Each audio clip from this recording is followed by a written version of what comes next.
welcome to this explainer. Today, we're unpacking the Cambridge AS Level Afrikaans 8679 syllabus. But we're not just doing a broad overview. No, we are laser focusing on paper 011, the General Conversation module. And more specifically, we are zeroing in on the absolutely critical skill of seeking information and opinions from the examiner. Listen, I've spent a lot of time poring over recent principal examiner reports, and they are incredibly revealing. They show us exactly, and I mean exactly, what separates a standard, middle-of-the-road grade from a truly elite performance. Honestly, it's a tightrope walk. You're balancing linguistic proficiency with critical thinking, all while maintaining real-time analytical agility under intense pressure. A lot of students stroll into this exam room thinking it's just a casual chat in Afrikaans, like they're just catching up over coffee. Let me stop you right there. It is not. It is a highly structured, cognitively demanding assessment. It's a game with very specific rules, and today we are going to completely deconstruct the blueprint that Cambridge examiners are actually using to grade you. So let's dive right into the fundamental divide between an average performance and an A-star performance. You have your B-grade approach, which is what I like to call the transactional trap.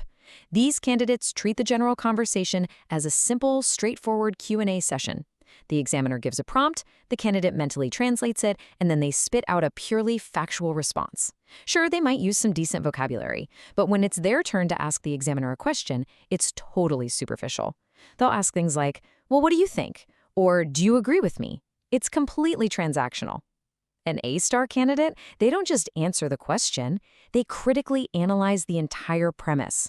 They have mastered specific conversational components, and they seamlessly link the immediate topic to much broader cross-topic connections. For example, if the prompt is about modern technology, they don't just talk about smartphones. They bridge that to traditional Afrikaans cultural norms, they analyze the friction between the two, and then, here's the kicker, they seek the examiner's opinion with a highly targeted, conceptually rich question. They evaluate causal relationships instead of just listing facts. That is how you dominate this module. To get you operating at that A-star level, here is our roadmap for today. First, we'll look through the examiner's lens. Then we'll get into the deconstruction debate. After that, we'll tackle common roadblocks and breakthroughs, run through a pause and practice exercise, and finally, bring it all together with a strategy recap. Let's get into it. Section 1.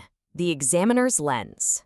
Now, the theoretical architecture of the General Conversation module isn't just some arbitrary set of guidelines. It rests heavily on precise definitions, causal relationships, and deep integration with other areas of your syllabus. When you are speaking, the examiner is actively tracking your cognitive framework. You have to think of your brain as needing to operate in 3 distinct domains all at the exact same time. Let's break them down. Slice 1 is AO1, knowledge and understanding. This is your foundation, your vocabulary, your grammatical accuracy, your basic comprehension of the topic. Slice 2 is AO2, analysis. This is where you step it up. You extract data from the stimulus, you interpret relationships, and you actively deconstruct arguments on the fly. And then we have Slice 3. This is the absolute critical piece for top marks. AO3, evaluation. This demands that you evaluate alternatives, compare different approaches, and make heavily justified recommendations. Think about it. If you were sitting there only showing knowledge and understanding, you are literally leaving 2/3 of your potential marks on the table. You have to push into analysis and evaluation to hit those top bands. To actually push your brain into those higher cognitive domains, you absolutely must understand the anatomy of Cambridge command words. This is where high tariff questions, those massive 9 to 15 mark questions, are won or lost. Consider a complex sample question like this. To what extent does the integration of digital media in South African schools erode traditional Afrikaans dialects? Analyze the stimulus data and evaluate potential interventions. Okay, let's pull this apart microscopically. First, we have to what extent. This is not a simple yes or no. It requires a sliding scale of judgment. You have to argue the nuance. Then we have analyze the stimulus data. This means you need to dissect the provided text or chart, pulling out the exact relationships between the variables. And finally, evaluate potential interventions. This right here is the hidden constraint. You cannot just rattle off a list of possible solutions. That's just explaining. Evaluating means you must weigh those solutions against real-world constraints like financial cost, cultural resistance, or time. So when it's your turn to seek the examiner's opinion, your question has to reflect this deep level of evaluation. Instead of a basic, do you like digital media, an A-star interaction sounds more like, given the friction between digital homogenization and dialect preservation, do you believe policy interventions are actually viable? See the difference? One is a basic query. The other is a high-level academic challenge. Section 2, the deconstruction debate. Let's step into our digital study suite for a moment. I want you to imagine two of our top scholars, let's call them Alex and Sam, working collaboratively on that exact high tariff question we just looked at. They know that to crack this, they have to run it through a very specific 6-step procedural framework before they even open their mouths to speak. Step 1 is deconstruct the question. Step 2 is extract the data from the text or table. Step 3 is select an analytical framework to view that data through. Step 4 is execute the argument with clear mental notation. Step 5 is verify the results against the prompt. And step 6 is present it with the correct academic terminology. Now, knowing this sequence is one thing, but knowing how to apply it under pressure to unlock the highest marking bands is exactly where candidates, even smart ones like Alex and Sam, start to diverge in debate. So, as Alex and Sam are working through the prompt, they hit a massive central tension. It's the classic struggle, relying on purely factual extraction versus taking a risk on conceptual evaluation. Alex, who is highly technical and loves hard facts, says, "Look, it's simple. The text says 78% of youths consume media in English. I'm just going to extract that, state it to the examiner, and show I understood the text. Boom, factual approach, I get the marks." But Sam, who is a much more creative, conceptual thinker, immediately pushes back. Sam argues, "No way, Alex. Stating the 78% only proves basic AO1 knowledge. It's completely lacking the conceptual link to cultural identity that we need for top marks." And Sam is right.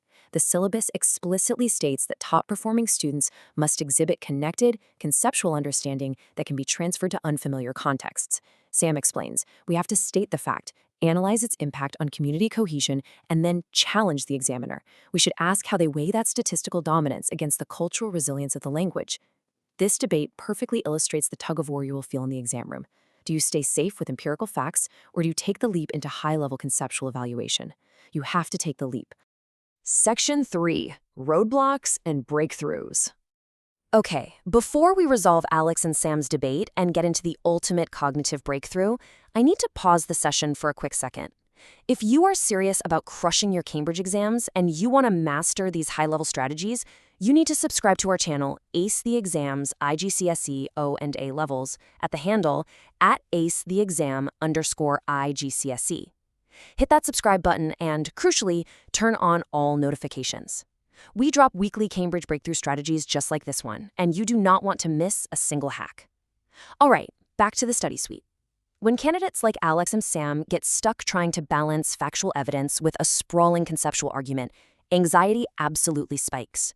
Alex points out that a purely factual list feels disjointed, leaving no room for a natural, high-level question to the examiner. But Sam realizes that a massive conceptual argument can take way too long to explain. The paragraph linking falls apart, timing is completely thrown off, and suddenly you're rambling. This is the exact moment where you need a cognitive circuit breaker. Which leads our scholars to a totally paralyzing question. What if you formulate this brilliant conceptual argument, but your final conclusion, or the premise of the question you ask the examiner, is technically flawed or highly debatable? What if the examiner completely disagrees with you? The natural instinct for almost every student is to immediately retreat back to the safety of basic facts just to avoid losing marks. But there is a deeply powerful exam strategy that completely changes how you should approach the fear of being wrong. I want you to listen to this exact quote taken directly from the examiner alerts. It says, "Students lose marks by not showing working. Even if your final answer is wrong, method marks can save you." Now you might be thinking, method marks in a language conversation?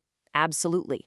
In a language exam, you show you're working by verbalizing your systematic analytical process out loud, right before you seek the examiner's opinion. You don't just jump to the question. You say something like, based on the 78% statistic in the text, one might assume traditional dialects are failing. However, when contrasted with the recent rise in localized Afrikaans music festivals, it suggests a much more complex reality. Therefore, my question to you is, do you see what just happened? By demonstrating the extraction, the comparison, and the evaluation out loud, you secure those method marks regardless of the examiner's personal opinion on the matter. You've literally shown the mathematical working of your linguistic logic. It's a total game changer. To make sure you can replicate this method under extreme exam pressure, we need to codify it into what we call the critical analysis framework. The higher order assessment objectives demand that your speech moves through 3 very specific levels in order. Level 1 is the descriptive level. This is where you say, the text states X. You're laying the groundwork. Level 2 is the analytical level. This is the bridge. You say, this means Y, and it connects to Z. You must use comparative connectives here to show relationships. Finally, level 3 is the evaluative level. You conclude with, therefore, the most significant factor is A, which leads me to ask you B. If you panic and jump straight from the descriptive level to the evaluative level without building that analytical bridge in the middle, you haven't shown your working. And if you don't show your working, you lose those vital method marks. Section 4. Pause and practice. All right, it's time for an immersive workshop. I want you to put a 60-second timer on the clock in your mind.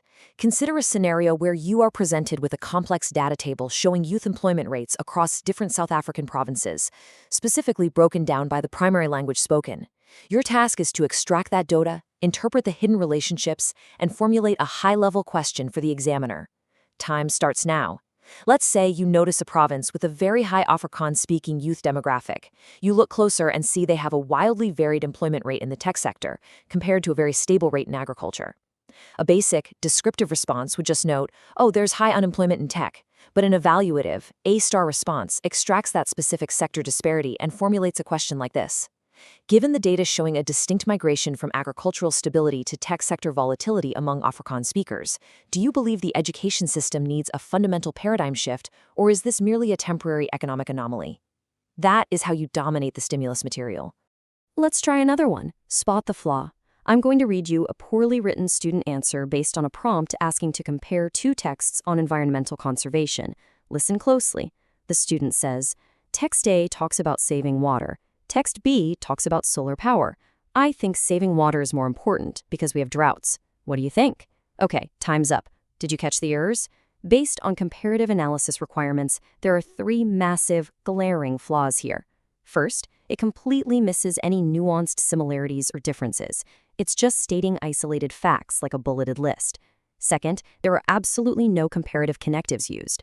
Words like whereas, conversely, or furthermore are totally absent. Third, the conclusion, I think saving water is more important, is an unjustified generic assumption. It is not rigorously rooted in evidence extracted from the text. It's just a random opinion.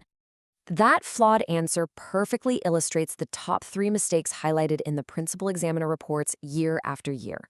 Let's go through them. Number 1. Formatting errors. Students forget the formal conventions of the exam. They slip into informal slang or casual phrasing rather than maintaining the polite, formal academic tone that is strictly required. Number 2, presentation checks. Under pressure, candidates freeze up and forget to self-correct. Listen, examiners actually love a good self-correction. If you make a tense error while speaking, just briefly correct yourself and move right on. It shows real-time evaluation. And number 3, the absolute biggest one. Lacking context. If the stimulus text is about a specific rural town's economy, your generalizations cannot suddenly be about the entire global macroeconomy without you explicitly building a logical bridge between the two. Your entire conversation, and especially the questions you ask the examiner, must be firmly rooted in the provided evidence. I know this is a lot to process, and when exam anxiety hits, your working memory can totally shut down. To remember all of this under pressure, creating a personal mnemonic using the first letters of our 6-step procedural framework is an incredible memory hack. Remember the steps? Deconstruct, extract, select, execute, verify, present. DESEVP. You could use something like, don't ever skip evaluating valid points. It's a simple, catchy phrase that instantly anchors your brain back to the analytical process. When the panic starts to rise in your chest, falling back on a memorized, structured framework like this is your absolute best defense. It keeps you moving forward. Section 5, Strategy Recap. All right, let's synthesize everything we've unpacked today into 3 core memorable pillars you can take directly into the exam room. Pillar 1 is your 3-step question scan. The second you get the prompt, isolate the command word, identify the exact content knowledge required, and hunt down any hidden constraints. Pillar 2 is the paragraph balance formula. When you speak, ensure you systematically move from the descriptive fact across the analytical bridge and land on the evaluative conclusion. You have to show you're working out loud to get those method marks. Pillar 3 is the last 5 minutes checklist. This is your mental verification right before you finalize your interaction. Ask yourself, did I use comparative connectives? Am I maintaining the correct formal tone? And most importantly, is the question I'm about to ask the examiner genuinely seeking an opinion based on hard evidence? Or am I just asking a superficial question? Before we wrap this up entirely, I want to leave you with one final, deeply provocative question. I want you to really think about this, because it is the most critical examiner warning of all. Are your generalizations firmly rooted in specific context? Seriously, ask yourself that. Because if you make a sweeping, grandiose claim about society or culture or language evolution, you absolutely must be able to point directly at a piece of stimulus data or a rigorously analyzed cross-topic connection to prove it.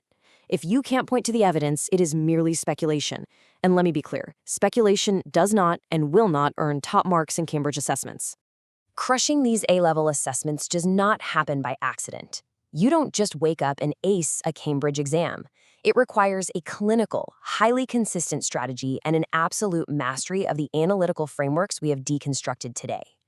You have to commit to the process. Keep your generalizations strictly rooted in the evidence, and always remember the mechanical structure of the conversation.